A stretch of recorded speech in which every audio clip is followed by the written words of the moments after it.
Praise the Lord. मैं आप सभी को प्रभु यीशु मसीह के पवित्र और सामर्थ्य नाम में स्वागत करता हूं अपने इस YouTube channel love of God पर। अगर आप आज पहली बार यह वीडियो देख रहे हैं तो कृपया मेरे चैनल को सब्सक्राइब कर इस बेल आइकन को ज़रूर दबाएं, जिससे हर वीडियो का नोटिफिकेशन आपको सबसे पहले मिल सके। तो दोस्तों, आज फिर मैं आपके बीच में एक नए विषय के साथ आ चुका हूं और फिर मैंने वचन लिया है बाइबल से। और आज का विषय भी मैंने जो चुना है वो चुना है उपवास करने के नियम, उपवास करने के विधि, फास्टिंग, हाउ टू फास्ट। तो दोस्तों, इस प्रश्न का उत्तर जानने से पहले इससे पहले हम ये जानेंगे कि आखिर हम उपवास करते क्यों हैं या हमें उपवास करना क्यों चाहिए। तो इन बातों का जानना बहुत ज़रूरी है। तो इस पर अलग अलग लोगों के अलग अलग विचार हैं। संसारिक लोग कहते हैं कि उपवास इसलिए करते हैं ताकि हमें शारीरिक रूप से स्वस्थ रह सके, लेकिन यह सत्य नहीं है। उपवास करने की परंपरा हमें धार्मिक ग्रंथों से पाते हैं। धार्मिक ग्रंथ के मुताबिक उपवास हमें अच्छे स्वास्थ्य के लिए नहीं करते, परंतु ईश्वर के आशीष पाने के लिए करते हैं और परमात्मा के समीप होने के लिए हम उपवास करते हैं।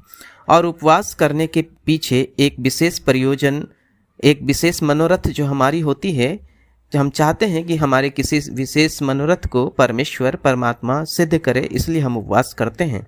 या वो मनोरथ जब सिद्ध हो जाता है तो उस खुशी में परमेश्वर को हम धन्यवाद करने के लिए उपवास करते हैं। तो इसके लिए हम एक वचन देखेंगे बाइबल से, और बाइबल में निर्गमन की पुस्तक के 34 अध्याय का 28 पद, और यहाँ पर इस प्रकार से लिखा है, मूसा तो वहाँ यहोवा के संग 40 दिन और 40 रात रहा, तब तक न तो उसने रोटी खाई और न पानी पिया, और उसने उन तख्तियों पर वाचा के वचन अर्थात 10 आज्ञाएं लिख दी। तो यहाँ हम देखते हैं कि मूसा जो है वो 40 दिन 40 रात एक जगह पर जाकर, एक पहाड़ पे, बाइबल में लिखा है एक पर्वत के ऊपर जाकर उसने उपवास किया, और वहाँ पर उसने परमात्मा को अपने नज़दीक पाया, उपस्थिति पाया। और वहाँ पर एक विशेष प्रयोजन था कि परमात्मा से ज्ञान लेकर वो कुछ लोगों के लिए संदेश को लिख सके, और उसने 10 आज्ञाओं को लिखा। इसी प्रकार हर मनुष्य जो उपवास करते हैं उनका विशेष प्रयोजन होता है, विशेष मनोरथ होता है, उसको पूरा करने के लिए वो उपवास करते हैं, या वो मनोरथ पूर्ण हो जाने पर ईश्वर को धन्यवाद करने के लिए भी उपवास करते हैं। तो दोस्तों, अब देर न करते हुए चलते हैं उपवास करने के नियम के ऊपर हम लोग बातचीत करेंगे, और उपवास करने के जो सही विधि है वो बाइबल हमें क्या सिखाती है, इसके ऊपर आज हम चर्चा करेंगे। तो आइए दोस्तों, चलते हैं एक एक करके देखते हैं। और इसके लिए मैंने लिया है पद मत्ती रचित सुसमाचार 6 अध्याय का 16 से 18 पद तक।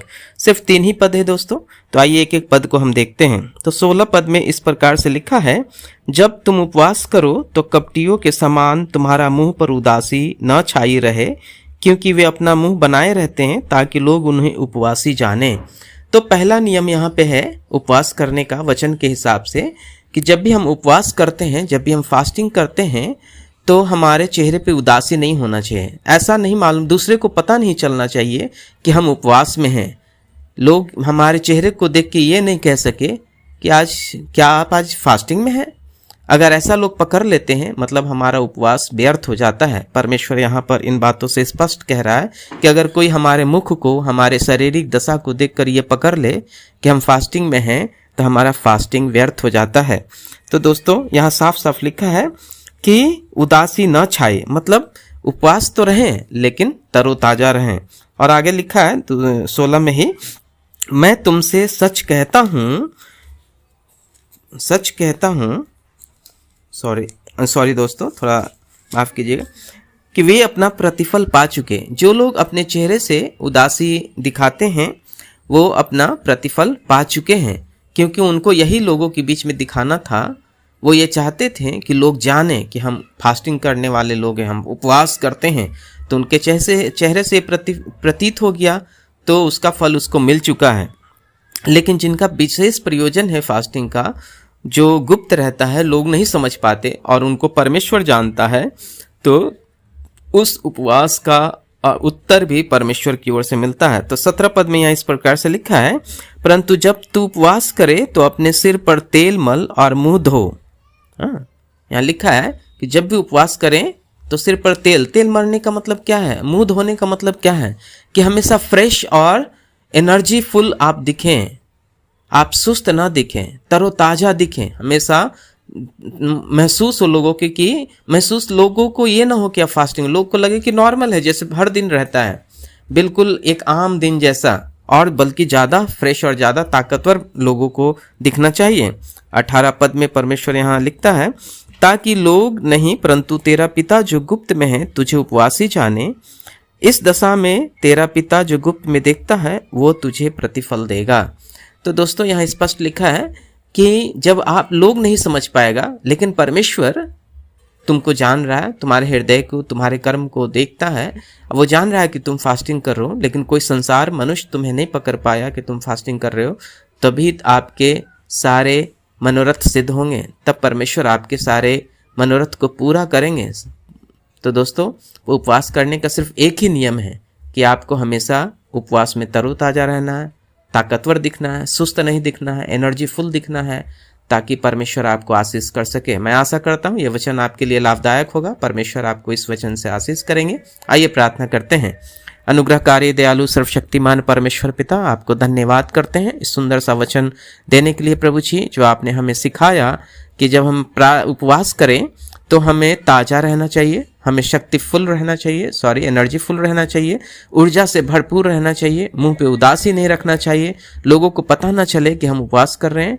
प्रभु जी ऐसा करने के लिए मुझे अपनी आपकी सामर्थ्य चाहिए, आपकी पवित्र आत्मा की सहायता चाहिए, इसलिए आप मुझे दें ताकि जब भी हम फास्टिंग करें परमेश्वर तो हम आपके अनुसार कर सकें और हमारी प्रार्थना का उत्तर आप दे सकें।